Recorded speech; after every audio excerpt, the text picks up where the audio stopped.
Bom, e como a gente faz todas as terças-feiras, hoje é um dia de a gente falar um pouquinho a respeito de saúde. Exatamente por isso que a gente vai trazer um assunto muito interessante a respeito de saúde. A gente vai falar um pouco sobre o cenário das doenças raras no Brasil.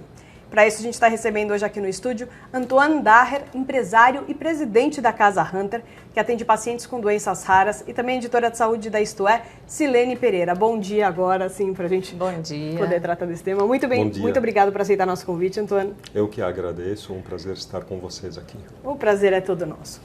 Bom, a estimativa é de que 13 milhões de pessoas sofram com alguma doença rara no país, sendo que 95% delas não possuem tratamento e demandam serviços especializados. Antônio, antes de mais nada, eu queria que você contasse para a gente quais são os parâmetros que definem uma doença como sendo rara, de uma doença não comum, mas de uma doença... Tá, a Organização Mundial de Saúde, ela define por cada grupo de 65 pessoas a 100 mil habitantes, entre os 100 mil habitantes é definida uma doença rara. Então, 1,3 indivíduo para cada 2 mil habitantes. Agora, existem as doenças raras, que são catalogadas entre 6 mil a 8 mil doenças raras, catalogadas no mundo. Agora, existem doenças ultra raras também. Tá? Se a gente vai olhar as doenças ultra raras, que às vezes você tem no Brasil, que tem 210 milhões de habitantes, tem 100 indivíduos acometidos por uma doença, ou até 7 indivíduos acometidos por essa doença no Brasil todo, são doenças ultra raras. Mas se a gente junta as doenças raras em geral, que entre mais ou menos 7 mil doenças raras, nós temos em torno de 13 milhões de pessoas acometidas com doença rara no Brasil. Então, em torno de 7% da população tem doença rara. Agora, aquilo que você falou, aquele que tem tratamento medicamentoso não passa de 5% de total dessas doenças. Mas isso não significa que nós não podemos melhorar a qualidade de vida deles através de uma intervenção multidisciplinar, de uma maneira interdisciplinar, através de profissionais capacitados para atender esses indivíduos. E a tecnologia está avançando muito. Nós temos hoje em torno de mais de 550 pesquisas clínicas no mundo para ter novos tratamentos para as doenças que ainda não têm tratamento medicamentoso. 80% das doenças raras são de origem genética. Então, a pessoa nasce com essa doença. E nesse total de 80% das doenças genéticas, infelizmente, 30% de que são acometidos com essa doença genética não chegam a 5 anos de idade. A maioria sem diagnóstico, morrem sem diagnóstico. Temos um problema muito grande eu queria chegar nesse ponto de diagnóstico precoce. Exatamente, é uma grande dificuldade. Grande dificuldade ainda no país, no mundo todo, um desafio. Mas algumas doenças também que surgem na fase adulta. Que nem falar da fibrose pulmonar idiopática, ela só aparece na idade adulta e, graças a Deus, hoje tem tratamento medicamentoso. Então, quanto antes a pessoa consegue identificar essa doença, ele consegue ter um tratamento, uma qualidade de vida muito melhor, uma sobrevida também maior. Agora, o diagnóstico no Brasil é um desafio porque nós temos poucos centros de referências, nós temos poucos geneticistas, não passam de 250 geneticistas no país inteiro. Então, imagina, para a população de 210 milhões de habitantes, você tem 250 geneticistas, que são especialistas em doenças genéticas, né, em DNA, em mapear DNA. E, além disso, os exames genéticos são exames meio complicados, são caros. Exatamente. Então, são poucos profissionais que você acha no país que conseguem, por exemplo, fazer um sequenciamento genético. Mas o problema é chegar até esses profissionais. Exatamente. Né? Os pacientes não conseguem, ali no primeiro, segundo atendimento, eles não conseguem ter uma resposta. Mas o que acontece? Porque nós não temos hoje ainda no país, você fala, olha, nasceu, tem uma criança com câncer, você sabe aonde levar. Tem muitos centros no país que atendem pessoas com câncer, são especializadas, tem muitos hospitais especializados. Agora, se nasce uma pessoa com erro inatos de metabolismo, que formam um grupo de 500 doenças, aonde vai levar? Em primeiro lugar, você pensa, aonde você vai levar? Para entender a doença, você passa por 20 médicos que não entendem o que está acontecendo com o teu filho. Exatamente. Nem conseguem nem ligar nem uma coisa com a outra, nem pensar. Então, porque nós não temos hoje nas faculdades a obrigatoriedade de ter aulas de genética, por exemplo, que deveria ser uma obrigação. Hoje se forma médico sem ele ter noção nenhuma dos problemas genéticos, das doenças genéticas, das doenças raras em geral. Porque existe também muitas doenças que não são raras, são genéticas também. Mas as doenças raras são muito pouco conhecidas ainda na comunidade científica. Então, nós temos vários tipos de problemas. Pouco investimento, não temos políticas públicas implementadas para poder atender esses pacientes. Nós não temos pesquisa clínica. Agora que mudou o cenário, nós estamos mudando. A Casa Hunter trabalhou muito junto com o CONEP, com a Anvisa, para mudar o cenário das doenças raras, para mudar a pesquisa clínica no país, para facilitar, para ter um fast track, para poder entrar mais pesquisa clínica no país, porque quando você traz pesquisa clínica de uma nova tecnologia, além de que você está salvando vidas, está dando única oportunidade para aquele indivíduo se tratar, porque virou como tratamento a pesquisa clínica. Você está produzindo conhecimento sobre aquela... Exatamente, está capacitando os centros, produzindo conhecimento. E a diferença é que quando você traz um novo medicamento, por exemplo, para diabetes, é diferente, porque aquele indivíduo diabético ele tem tratamento. Talvez ele vai ter um melhor, né? Ele não está tão apavorado para ele receber esse tratamento novo. Agora, quando se trata de doença rara, 90% das novas tecnologias que hoje temos no mundo são para doenças ainda considerado tratamento órfão. Não existe tratamento. Vai ser o primeiro tratamento para aquela doença. Então, se você vai esperar que esse tratamento essa pesquisa seja conduzida lá fora, Estados Unidos, ou Europa, ou outros países, até ser aprovada, por exemplo, nos Estados Unidos, no FDA, no órgão regulatório dos Estados Unidos, e chegar no Brasil, leva em torno, no mínimo, de 5 anos. Nesse tempo, o paciente degenerou totalmente, que não vai conseguir aproveitar desse novo tratamento, ou, infelizmente, foi até o óbito. A maioria dos pacientes de raras não conseguem chegar à idade adulta, infelizmente. Então, muita coisa a ser feita. E não adianta só a comunidade científica trabalhar sozinha. Então, tem que ser um trabalho junto. Os stakeholders, os players, né, principais do país, né, os órgãos públicos, que eu falo, o Ministério da Saúde, a Anvisa, Conselho Nacional de Saúde, a indústria farmacêutica, a comunidade, até os representantes associações, né, os representantes dos pacientes e a comunidade científica junto, tem que sentar junto e discutir doenças raras. Porque o ponto-chave hoje para doenças raras não é igual 10 anos atrás. 10 anos atrás, se qualquer governo falar, olha, não vou enfrentar as doenças raras, um custo alto, eu não preciso. O Brasil pode virar que em qualquer país, alguns países na América Latina, infelizmente, que você não tem acesso a essas doenças. Nem via judicial, nem via SUS deles, né? Vamos dizer assim, entre aspas, nem via público, né? E se isso acontecer no Brasil, pode também acontecer no Brasil, falar, olha, o governo nós não podemos mais arcar. É um pouco o que acontece na prática, né? Os acontece na prática. Têm muita dificuldade para conseguir acesso, até porque em a maioria são medicações de alto custo. E a maioria não são incorporados na lista do SUS. Agora que começou, ano passado, começa a incorporar mucopolissacaridose, algumas medicações, mas ainda espera que isso seja mais rápido. E a própria incorporação dos remédios pelo SUS não significa que o remédio de verdade vai chegar na mão do paciente. Exatamente. Porque não basta só o SUS disponibilizar. Aliás, isso que você tocou, sério. Isso que você tocou é um assunto super importante. Todo mundo fala que o problema de não incorporação que gera o aumento da judicialização.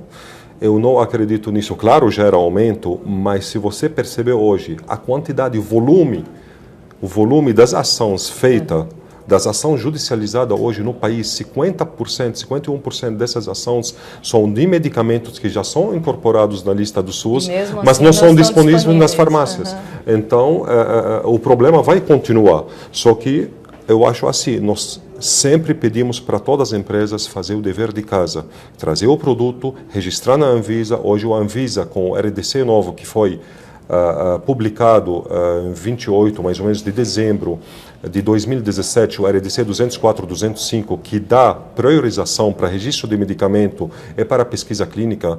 Hoje, nenhuma empresa tem desculpa para não registrar no Brasil o medicamento.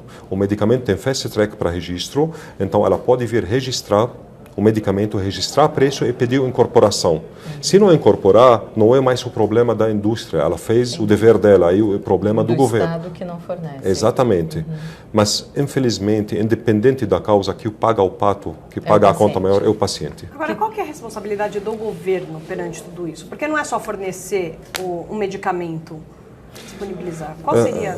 A responsabilidade do governo é facilitar e implementar a política pública. Nós temos uma política pública, uma portaria que saiu em 2014, fevereiro de 2014, onde estabelece uma atenção integral aos pacientes com doenças raras. Significa ter diagnóstico, habilitar os centros de referência no país para ter o diagnóstico correto, porque o maior problema hoje é aquele paciente que roda, opera. Às vezes tem pacientes que fazem mais de 20 cirurgias, rodam anos e não conseguem chegar ao diagnóstico. Sim.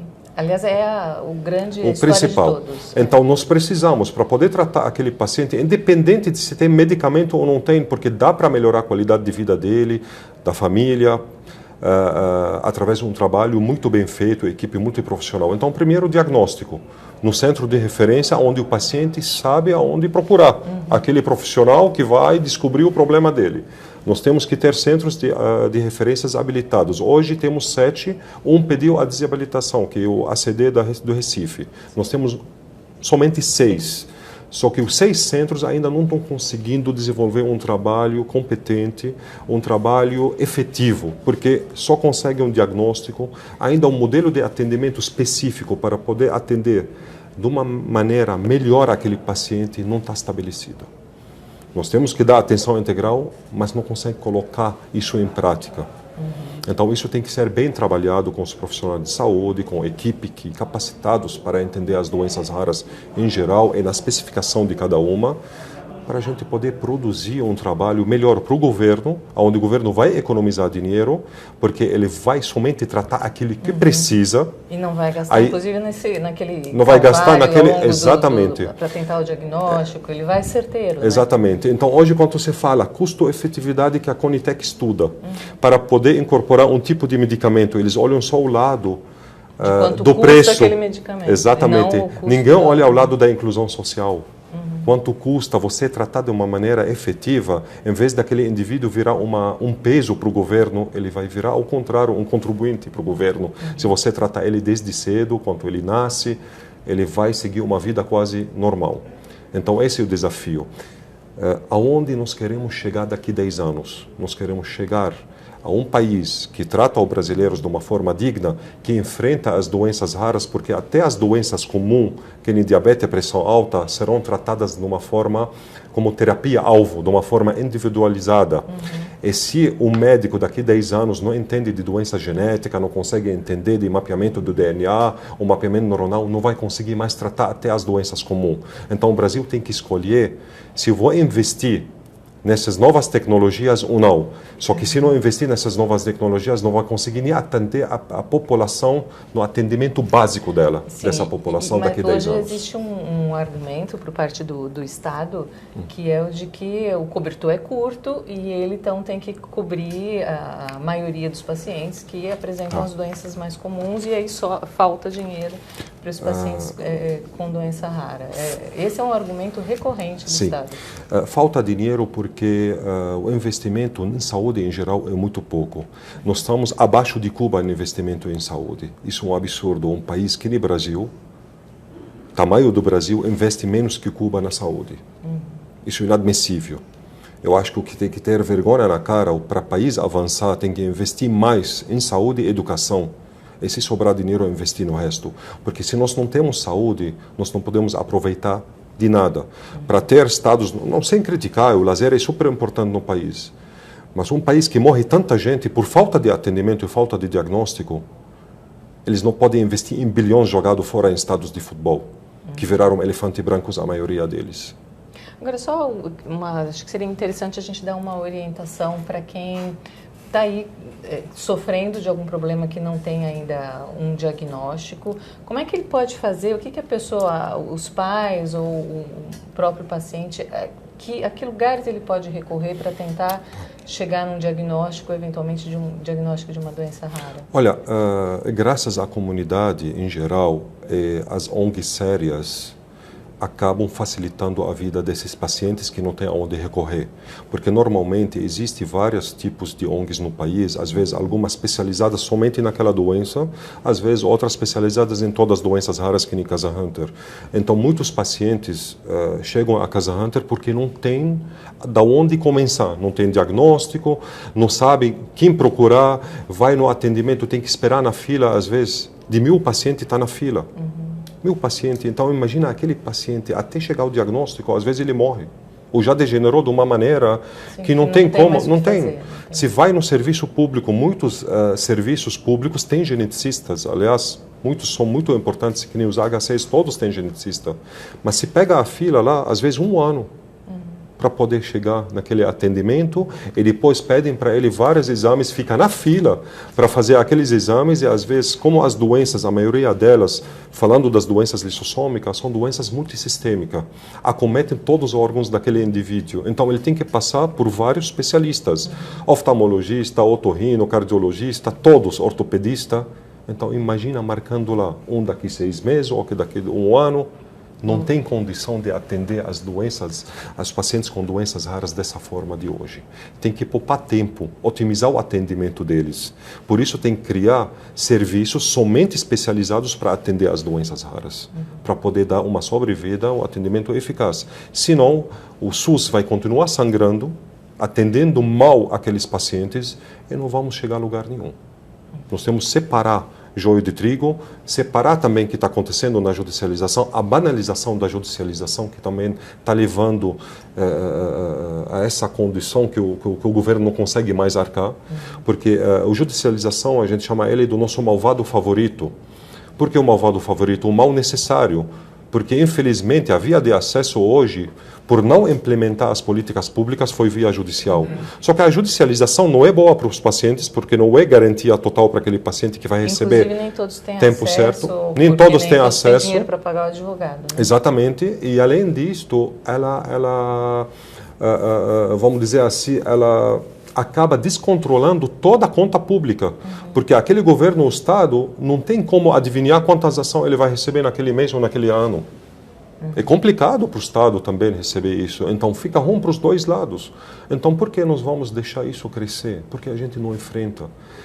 E hoje, até as doenças lissossômicas que o governo arcou ano passado 1,5 bilhão, em torno de 1,5 bilhão para pagar medicamento somente para as doenças raras. Mas isso dá 1% do total investido em saúde. Hoje as compras de medicamento no Ministério da Saúde está em torno de 15 bi por ano. Das doenças raras, 1,5 bilhão. Tá? Mas o 15 bi dá 10% do total. Eles só falam de medicamento. Alguém alguma vez falou da distribuição ou de outros investimentos? Eu tenho certeza que não falta dinheiro, falta gestão no país. Com todo respeito de todos os gestores, porque tem muito capacitados. Mas falta foco e gestão e correr atrás do problema de uma maneira eficaz. Hoje as doenças raras não podem seguir o trajetório que estava seguindo desde 10 anos até hoje. Se vai seguir desse jeito, nós vamos ter colapso na saúde. O crescimento das entradas das novas tecnologias, que vocês vão perceber nos próximos 5 anos, nenhum sistema de saúde no mundo vai conseguir arcar com ela. Então, hoje o Ministério da Saúde, se não começar a investir em pesquisas clínicas brasileiras, fazer transferência de tecnologia, fazer PDPs, ele não vai conseguir arcar com isso para os próximos 10 anos e não vai conseguir também enfrentar as doenças comuns. Esse é o desafio maior, esse é o problema nosso maior. Então nós temos que olhar para frente e fazer um plano de trabalho para daqui a 10 anos. Senão o Brasil, infelizmente, nós vamos estar até em saúde e vamos continuar sendo o terceiro mundo. Agora, Antônio, a Camila Paquescal mandou aqui algumas mensagens. Ela falou, a pesquisa não tem nenhum apoio aqui no Brasil. Nossos brasileiros vão para outros países para realizarem suas pesquisas. A saúde é extremamente burocrática no Brasil. E aqui para cima ela mandou mais alguma mensagem. Ela falou ainda, saúde abaixo de Cuba, tem noção? Meu filho precisava de um exame, a fila é de 2 anos, um absurdo. Isso também acaba retardando muito, e é justamente aquilo que você falou, né? E leva a um caos meio que generalizado. Agora, as doenças raras é uma causa que não é qualquer pessoa que compra. Assim, é uma causa um tanto quanto específica. Por que te deu a ideia de criar a Casa Hunter? De onde surgiu? Por causa do meu filho. O meu filho descobriu há 5 anos, quando ele tinha 3 anos e meio, que tem uma doença ultra rara, chama mucopolissacaridose tipo 2, o síndrome de Hunter. E o que acontece? Meu filho sempre, desde que nasceu, ele era uma criança muito bem cuidada, minha esposa é dentista, então ela é da área, ela cuida muito bem.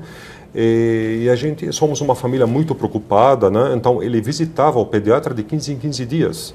E nunca o pediatra, que era o pediatra da minha esposa, desconfiou que ele tem algum tipo de doença rara. Nunca. Então tive que percorrer com ele muitos especialistas, e independente de quanto você tem condição para pagar uma consulta que custa uma fortuna, os especialistas não entendiam o que está acontecendo com ele. Só com 3 anos e meio, com toda a condição que nós tivemos, que conseguimos fazer o primeiro diagnóstico. Que normalmente, quando você não tem histórico genético na família, você... Fica mais complicado. Fica mais complicado, às vezes leva 7 anos, 8 anos. E nós temos um problema sério também. A maioria dos pediatras, às vezes dos neurologistas no país, confundem muito as doenças que têm acometimento neurológico entre 2 anos e 4 anos. O espectro é muito parecido com o autismo. Eles confundem muito a doença com o autismo. E, às vezes ela é uma doença degenerativa progressiva, uma doença lissossômica, de erros inatos de metabolismo muito mais grave, acaba sendo confundida e isso acaba atrasando também mais o diagnóstico correto. Então, a dificuldade, primeiro, dos médicos mais importantes do país entender as doenças raras. Sim. Vendo que está acontecendo pesquisa clínica, que a Camila falou, fora do Brasil, porque e a gente não está conseguindo trazer para o Brasil. Tudo isso me fez se juntar à comunidade científica, porque a Casa Hunter, a diferença dela entre outras ONGs, associação, ela não é somente de pais de paciente. Ela juntou pais de paciente junto com os médicos geneticistas especializados em doenças raras, para trabalhar juntos para mudar e melhorar o cenário das doenças raras no país. Nós estamos fazendo também terapia gênica no país, que é a única associação que tem apoio para a terapia gênica na América Latina é a Casa Hunter, para a cura de 2 doenças lissossômicas que hoje custam o governo mais de 300 milhões por ano para tratar elas, para só pagar medicamento. E isso pode expandir para várias doenças raras lissossômicas. Então, isso é uma maneira também de reduzir o custo. Se nós somos a associação, junto com uma faculdade, junto com o Instituto de Genética, conseguimos apoiar uma terapia gênica, fazer uma terapia gênica brasileira, cura, corrigindo o DNA, imagina o governo com o potencial que tem, quanto ele pode investir em terapias gênicas, terapias celulares, células-troncos, para curar essas doenças. E vocês estão conseguindo apoio financeiro como? Para custear isso? Tem o apoio da faculdade, apoio de várias instituições, né? Compras de camundongos, a gente vai atrás, só que demora, a burocracia. Nós demoramos 1 ano e meio para poder trazer camundongos dos Estados Unidos. Agora, a notícia boa que eu posso dar para a Camila, que fez a pergunta referente à pesquisa clínica. O cenário da pesquisa clínica mudou. A gente tinha uma entrave muito grande referente à Resolução 466, de 2012. Essa Resolução 466, um dos itens dela, ela obrigava a indústria farmacêutica a arcar com participante de pesquisa para o resto da vida. Para as doenças comuns, não teria problema, porque eles vão arcar com 50 pacientes em medicamento barato e que vão vender para milhões de pacientes. Agora, para a doença ultra rara, que às vezes tem somente 10 pacientes ou 100 pacientes, como eles vão arcar? Com metade dos pacientes ou com 20%, que a doença custa um medicamento altíssimo. Então, ninguém estava querendo trazer pesquisa para o Brasil.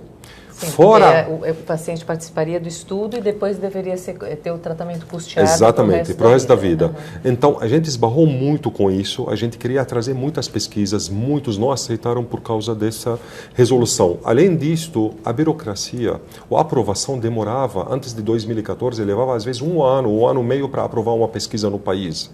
Ela passar do CEP para a CONEP, para a Anvisa, levava 1 ano e meio. Não dava tempo, enquanto no FDA ou fora do Brasil, em 3 meses, no máximo 4 meses, você aprova uma pesquisa. Hoje o cenário do Brasil mudou totalmente, e isso te falo, graças ao trabalho, nós, junto com os órgãos públicos, conseguimos mudar essa situação. a própria CONEP e Conselho Nacional de Saúde entenderam, o Ministério da Saúde, que para doenças raras tem que ter exceção. E a CONEP fez uma resolução nova, que é a 536, foi aprovada no Conselho Nacional de Saúde em 10 de outubro e homologada pelo Ministro da Saúde em final de novembro, aonde dá exceção para as doenças ultra raras. Em vez de arcar para o resto da vida, a indústria arcará após registro do preço que se mede somente 5 anos. Ficou justo para o Ministério da Saúde, justo para os pacientes e justo para todo mundo. Só que, aonde está a importância disto? E a Anvisa, com a RDC nova 204 e a 205, uma fala do registro do medicamento, outra da pesquisa clínica, Fast Track, hoje também na Anvisa se tem como aprovar uma pesquisa em torno de 3 meses, 2 a 3 meses, de uma maneira rápida, dependente. É bom explicar um pouco o que é Fast Track. Né? Fast Track é a aprovação rápida, uma prioridade para todos os produtos que é de doença rara, seja em pesquisa clínica ou seja registro do medicamento para doenças raras. Você tem uma prioridade de aprovação rápida. Então, isso realmente hoje foi um marco e a própria Casa Hunter está trazendo 5 pesquisas depois de novembro para cá, para o Brasil, por causa disso. Conseguimos trazer 5.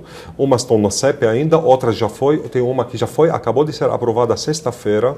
Isso é uma notícia muito boa para os pacientes, uma nova tecnologia que conseguimos convencer a empresa a trazer para o Brasil antes dos Estados Unidos, com essas novas regras.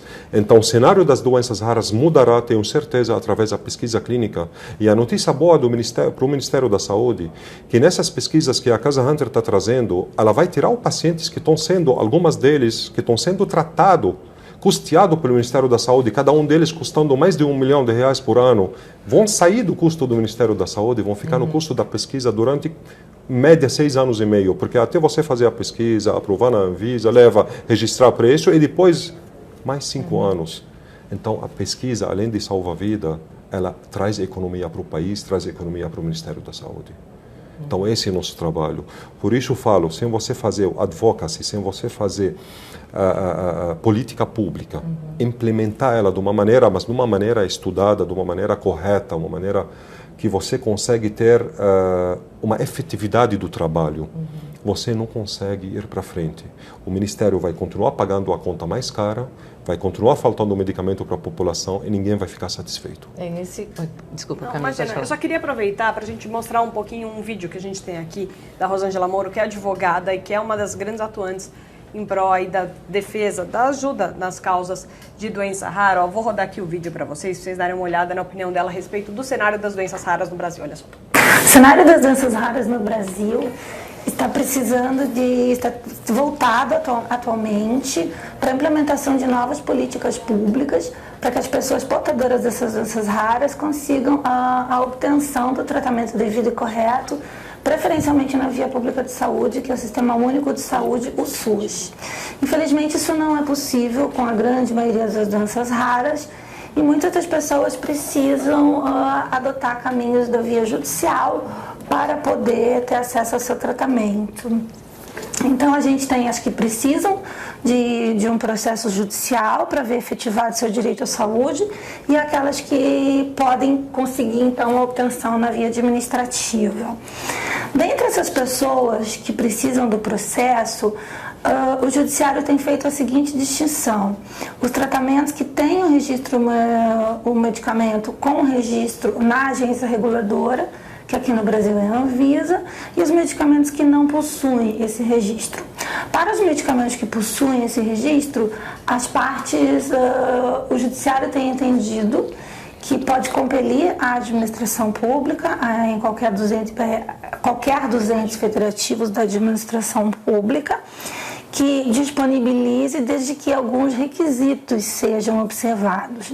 E esses requisitos vêm sendo discutidos no âmbito dos tribunais superiores, tanto do Superior Tribunal de Justiça quanto do Supremo Tribunal Federal, porque compreende-se que esses medicamentos, para tratar dessas enfermidades raras são também medicamentos de alto custo e tem sim um impacto no orçamento público.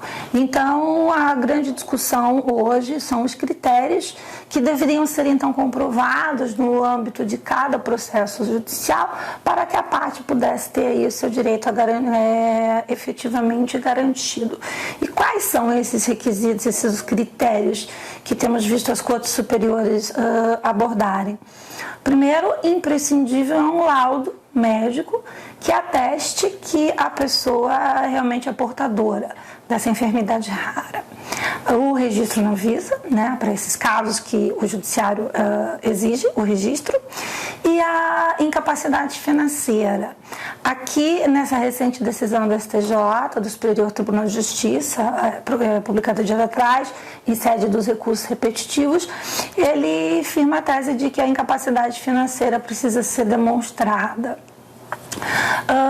A modulação dos efeitos foi fixada também pela STJ, na medida em que os processos em trâmites com as suas liminares já deferidas não vão sofrer alteração, e a recomendação de que depois de julgado um processo em que se defira este medicamento, que seja então encaminhada à CONITEC, que é a Câmara Técnica que tem a atribuição de verificar e a pertinência do medicamento com a doença para depois ela vir a ser o tratamento implementado no sistema público de saúde.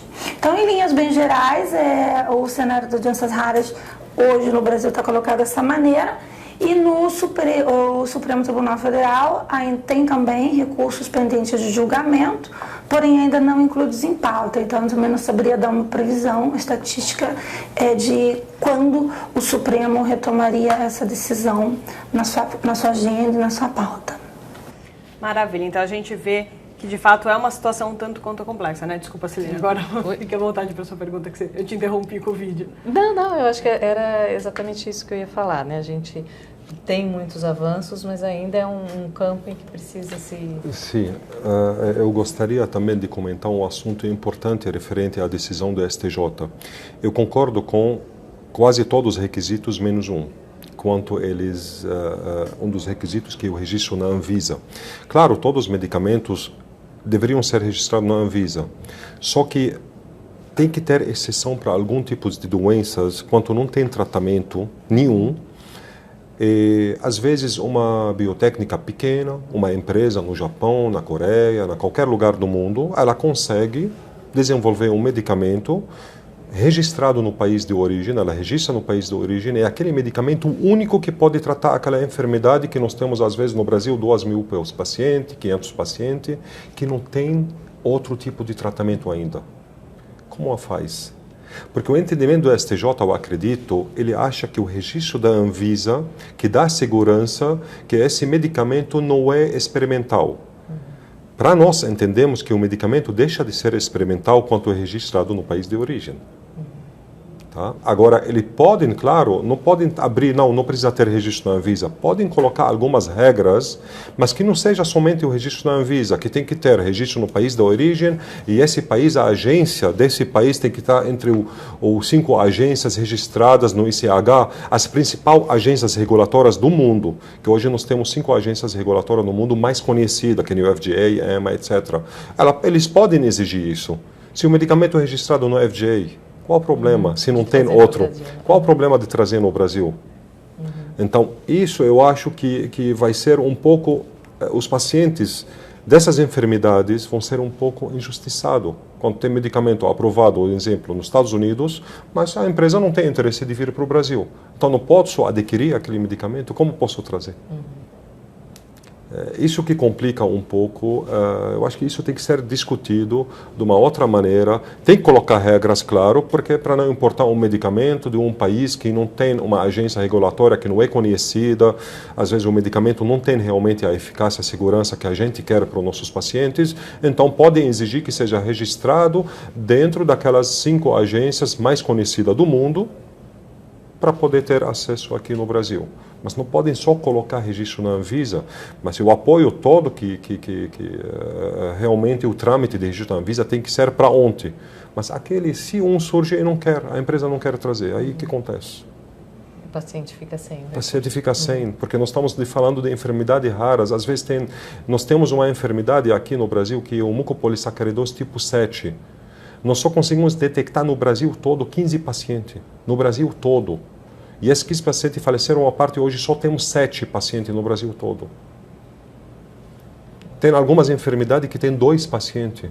Você acha que a empresa vai vir investir num país, registrar por causa de 2 pacientes? Só que quanto vale a vida? Se queremos fazer justiça para todos os pacientes do país, quanto vale a vida? Então, isso tudo tem que ser estudado, isso tudo tem que ser analisado com calma, eu acho. Agora, Antônio, só para a gente concluir esse papo, a gente vê várias ações que tentam divulgar as doenças raras, que foi o caso, por exemplo, da ELA, alguém até tinha citado aqui a ELA, que foi aquele desafio do balde de gelo. Isso. Teve aquela campanha, não sei se vocês chegaram a acompanhar, sobre a epidermólise bolhosa, que eu até cheguei a conhecer, a Raíssa, Exato. que era para poder abraçar, que é aquela doença que você, quando encosta na pele, exatamente, forma bolhas. Como você vê a importância dessas ações para a popularização dessas doenças e para, de repente, um investimento maior? Olha, eu acho que super importante, porque quando você faz divulgação, você já faz uma rede de contato. Já forma uma rede de contato. Ou essas redes de contato, às vezes, formam uma articulação para poder exercer uma pressão em cima de algum órgão ou até em cima de um centro para poder trazer mais novidade para o país, mais pesquisas para o país. A epidemiolose bolhosa é realmente uma doença complicada. Teve uma empresa que estava fazendo pesquisa clínica há pouco tempo que não deu certo, que a empresa chama Amicus. Nós temos contato com uma empresa, estamos tentando uma empresa japonesa que está fazendo terapia gênica. Ela volta a reconstruir a pele toda. Terapia gênica para essa doença. Nós estamos convencendo eles para virem fazer pesquisa no Brasil. Eu acredito que com essas mudanças nos termos regulatórios, nas novas resoluções que estão surgindo, agora a porta se abriu no Brasil, pelo menos para a pesquisa clínica. Mas eu acho que sempre o movimento é bom, sempre tem que fazer trabalho para conscientização. Tem muita gente que vive com a doença e não sabe. Nunca viu, não sabe quem procurar. Quando faz esse tipo de conscientização, esse tipo de trabalho de marketing, de propaganda, você já coloca contatos das pessoas. Aí todo mundo começa a ligar, todo mundo começa a ter acesso ao caminho das pedras. Da onde vou começar? Que os especialistas que vou procurar? Muita gente não sabe aonde ir. A maioria não sabe aonde ir. Então, esses tipos de movimento criam um link entre os interessados e acabam ajudando cada um da forma que pode aquela comunidade perto dele.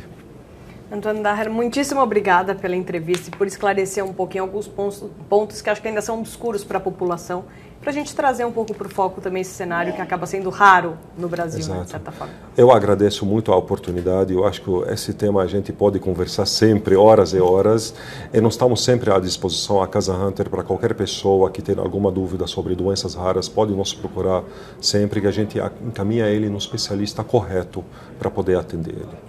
Isso é muito importante. Muitíssimo obrigada, Antônio. Muitíssimo obrigada, Silene. Eu que agradeço. Bom, eu quero te convidar depois, se você quiser mais informações a respeito disso, é só você navegar no nosso site. E além de todas essas notícias, você ainda encontra vários outros assuntos que são destaque no Brasil e no mundo aqui, no site e nas redes sociais da Isto É. Dá só uma olhada.